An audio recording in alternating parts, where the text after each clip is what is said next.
Shri M K Haridas, അതായത് മുന്നറിയിപ്പുകൾ ഉണ്ടായിരുന്നു എന്ന് ആഭ്യന്തരമന്ത്രി അമിത്ഷാ പറയുന്നു, അല്ലെങ്കിൽ തന്നെ Hume centre for ecology and wild life ബയോളജിയുടെ 16 മണിക്കൂർ മുമ്പുള്ള മുന്നറിയിപ്പുണ്ട്.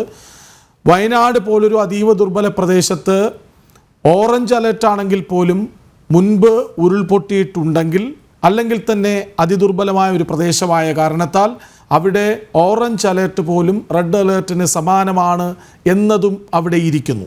സ്വാഭാവികമായും ഇങ്ങനെ ഒരു ഉത്തരവ് ഇറക്കുന്നതിലൂടെ വരരുത്, കാണരുത്, മാധ്യമങ്ങളോട് മിണ്ടരുത് എന്നൊക്കെയുള്ള വാക്കുകൾ പ്രയോഗിക്കാൻ ശ്രമിക്കുമ്പോൾ സർക്കാരിന് എന്തോ ഒളിക്കാനുണ്ട്, അല്ലേ?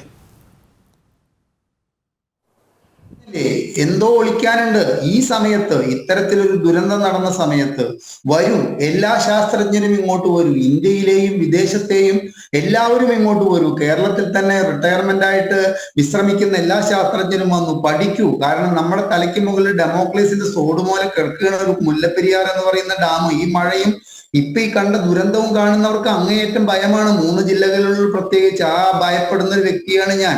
അപ്പൊ പലതും ഈ ദുരന്തത്തിൽ നിന്നും പഠിക്കാനുണ്ട്. വരൂ, കൂട്ടിക്കൊണ്ടുവന്നിട്ട് കാണിച്ചു കൊടുക്കേണ്ട ആൾക്കാർ തന്നെയാണ് എന്ത് പറഞ്ഞിരിക്കുന്നത്, വരരുത്, ഇങ്ങോട്ട് വരരുത്. അത് 100% ഉറപ്പാണ്.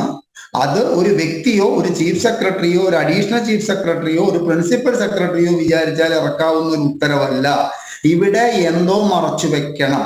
അതിന് ഉപോത്ബലകമായിട്ടുള്ള നിങ്ങളുടെ ഇപ്പോഴത്തെ ഈ പറഞ്ഞില്ലേ 16 മണിക്കൂർ മുമ്പ് ഇത്തരത്തിലുള്ള സംസ്ഥാന സർക്കാരിന്റെ കീഴിലുള്ള ഒരു അതോറിറ്റി കൃത്യമായിട്ട് ഇത്തരത്തിൽ മഴ പെയ്താൽ ഈ സ്ഥലത്ത് അങ്ങേയറ്റം അപകടകരമായ സ്ഥിതിവിശേഷം, ആ സ്ഥിതിവിശേഷം എന്ന വാക്കിനെ നമ്മൾ ഉരുൾപൊട്ടലായിട്ട് കാണണ്ട. ഒരു മഴ കൊണ്ട് തന്നെ ജനങ്ങൾക്ക് ഉണ്ടാകാവുന്ന മഴവെള്ളപ്പാച്ചിൽ തന്നെ ഉണ്ടായി കഴിഞ്ഞാൽ ഉണ്ടാവുന്ന ഭവിഷ്യത്ത് എന്താ? അപ്പൊ അതിനൊക്കെയുള്ള പ്രിക്കോഷൻസ് ഈ സർക്കാർ എടുത്തോ എന്നുള്ള കാര്യത്തില് എല്ലാവർക്കും സംശയം ഉണ്ടായിരുന്നത്. അത് എടുത്തിട്ടില്ല എന്നുള്ളത് ഉറപ്പിക്കുന്ന തരത്തിലാണ് ഇത്തരത്തിലുള്ള ശാസ്ത്ര സാങ്കേതിക വിദഗ്ധരാരും ഈ അപകടം നടന്ന സ്ഥലത്തേക്ക് വരരുത് എന്ന് പറഞ്ഞൊരു ഉത്തരവിറക്കലിലൂടെ ഈ സർക്കാർ ചെയ്തിരിക്കുന്നത്. ഈ സർക്കാരിന് മൂടിവെക്കാൻ എല്ലാ കാലത്തും എല്ലാ വിഷയങ്ങളിലും മൂടിവെക്കാൻ പലതുമുണ്ട്. അത് പക്ഷെ ഇത്തരത്തിലൊരു ദുരന്തം നടന്ന സ്ഥലത്ത് ഭരണകൂടത്തിന്റെ എന്താ പറയുന്ന ഒരു ക്രൂരമായ വിനോദമായിട്ട് ഇത്തരത്തിലൊരു ഉത്തരവിറക്കിയത് എന്തിന്റെ അടിസ്ഥാനത്തിലാണ് എത്ര ആലോചിച്ചിട്ടും മനസ്സിലാവുന്നില്ല. താങ്കള് ശ്രീ കൃഷ്ണരാജ് പറഞ്ഞ കാര്യം ഇതിന് മുൻപ് വീണ്ടും ആവർത്തിക്കുകയാണ്. ആ ഉത്തരവ് പിൻവലിച്ചത് കൊണ്ട് ഈ തീരാക്കളങ്കം എവിടെയാണ് പോയിട്ട് തീരുക? ഇത് കേരളമാണ്. കേരളം എന്ന് പറഞ്ഞ് നമ്മൾ എല്ലാവരും എല്ലാ സ്ഥലത്തും അഭിമാനിക്കുകയാണ്.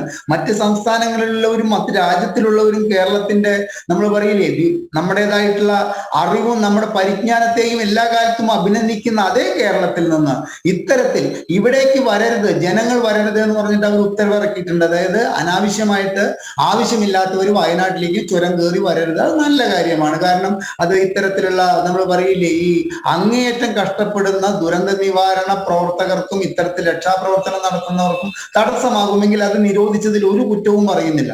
പക്ഷേ ശാസ്ത്രജ്ഞരാരും സാങ്കേതിക വിദഗ്ധരാരും ഇത്തരത്തിൽ അപകടത്തെക്കുറിച്ച് പഠിക്കാനോ കാണാനോ അവിടേക്ക് വരരുത് എന്ന് പറഞ്ഞിട്ടുള്ള ഈ സർക്കാരിന്റെ അപച്യുതിയാണ്. അത് ഈ സർക്കാരിന് മാത്രം ചെയ്യാവുന്ന ഒരു ഉത്തരവാണ് അവർ ഈ ഉത്തരവിലൂടെ പുറത്തിറക്കി.